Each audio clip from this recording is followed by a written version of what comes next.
Greetings, millionaires and future millionaires. I'm Lane Bean, a 28-year retired lieutenant colonel and former F-16 pilot. In the last 20 years, I side hustled and bootstrapped one single family house into an apartment portfolio of almost 700 units. I'm here to teach you today what I learned to help you become a better investor and a better millionaire. As you can see today, I'm operating from my house. Potentially as you are as well, because of the impacts of the COVID crisis. It's forced us and it's forced our economy into drastic changes. One of those changes that impacts us is real estate and investments. And so today we're going to continue our video education series, and we're going to talk about the post-COVID impacts to real estate investing so that we can get out of the blocks of COVID changes in an advantageous situation and continue to make good real estate investments. One of the most significant changes that we as investors must understand is the changes in the way real estate is financed. And that's what we're going to talk about today, and that's the subject of today's topic. How has pre-COVID and post-COVID real estate financing, banking, and lending changed? And what impact does that have to me as an investor? Those things are going to be very important to understand so that we can have the correct mindset and expectation to capitalize on the current market and also make sure our expectations are right. So that's what today's topic is. So let's get into that. The very first thing, and generally the lead horse in apartment financing, is what we call agency debt. Agency debt is generally referred to as Fannie Mae or Freddie Mac. You may have dealt with them on your single family purchase, or you may have dealt with them on some of your other multifamily investments. But they are the leading agency that generally sets the pace, and they set the standard for how debt is stacked against multifamily assets. As you know, if you've ever tried to invest in multifamily, it's generally the price point where you have to incorporate several individuals or develop a team or syndication. And you have to reach out to other agencies to do that. Very rarely are you able to buy multifamily projects by yourself. Well, agency debt, multifamily, or Fannie Mae or Freddie Mac, is generally the leading agency that structures and sets the course for that. Well, they have just recently changed, within the last week and a half, the guidelines for how the debt is structured. And as you know, because these projects are so large, the biggest partner is always the debt partner. When we buy multifamily, we try to get as much debt as possible, as much leverage as possible, and use other people's money to the maximum that we can. Other people's money, you may have heard it said. Normally that's about a 60% debt to cost ratio, and sometimes as high as 80%. The higher the percentage, the higher the return on your money normally happens, and the better for the investment.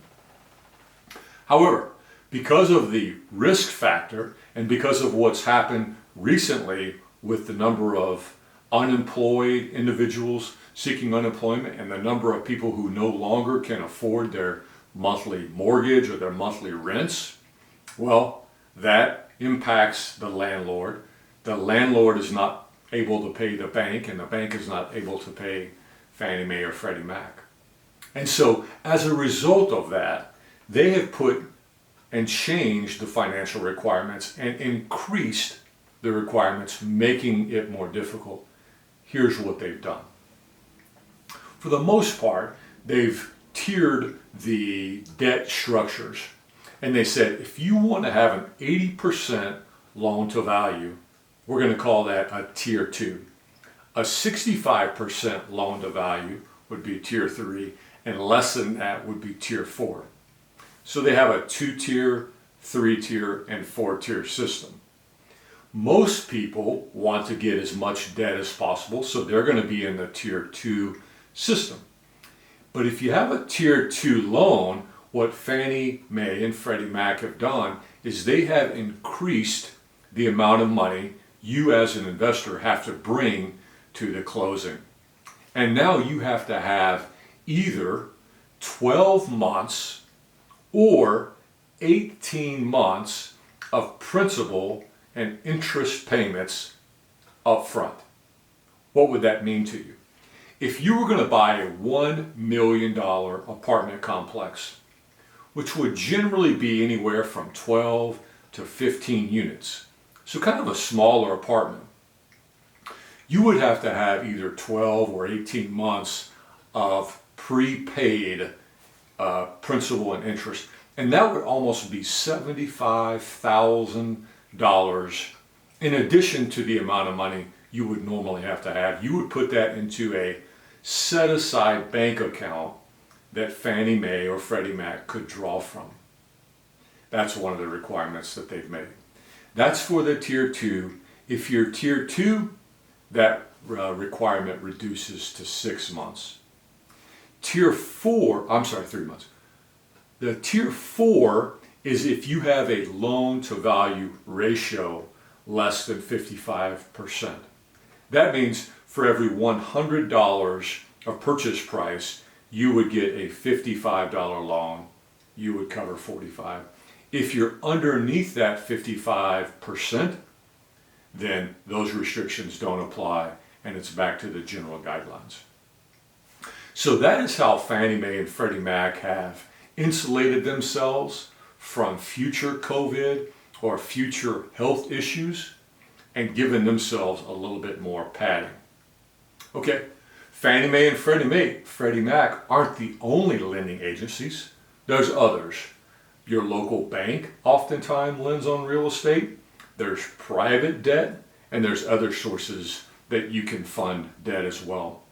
But what they normally do is they will follow the pace that Fannie Mae, Freddie Mac have established. All of those have some flexibility, and it's important for you to communicate with them to negotiate the best terms, but generally they're going to be conservative like Fannie Mae, Freddie Mac, and even though they may not have the specific guidelines, they will have something that is similar, or they will increase cost, more upfront cost or more interest rates to offset themselves and give themselves more buffer. So, what's happened in finance in the last couple weeks as a result of COVID has been a tightening and a restricting of the loan dollar to value amounts, and then also additional requirements. What does that mean to me as a limited partner?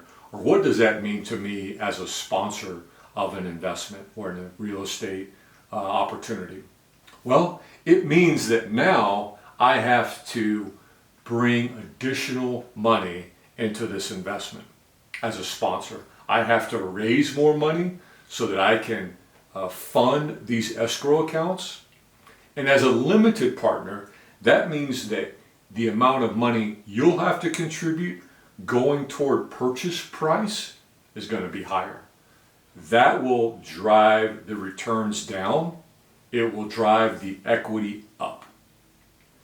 The impact is your returns generally are going to be lower if the price reflection is not changed. In other words, if I go to a seller and say, now I've got to bring more money because the cost of debt is higher, I'm expecting a compensation in price. So all of these functions and all of these variables work together hopefully to drive the market and for a price correction and for a more negotiable price so that my investor return continues to stay high.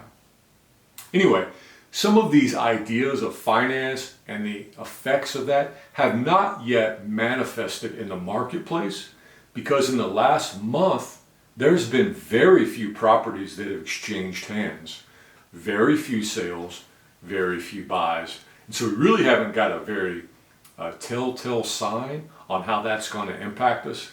But I know as an investor that finance is the most critical partner, and finance is a very important factor in determining return on investment and also determining the financial returns. So anyway, I wanted to explain that to you this afternoon so that going forward post-COVID, you would have a little bit better understanding and realize that the financing markets have really tightened down because of what's happened on this global health crisis.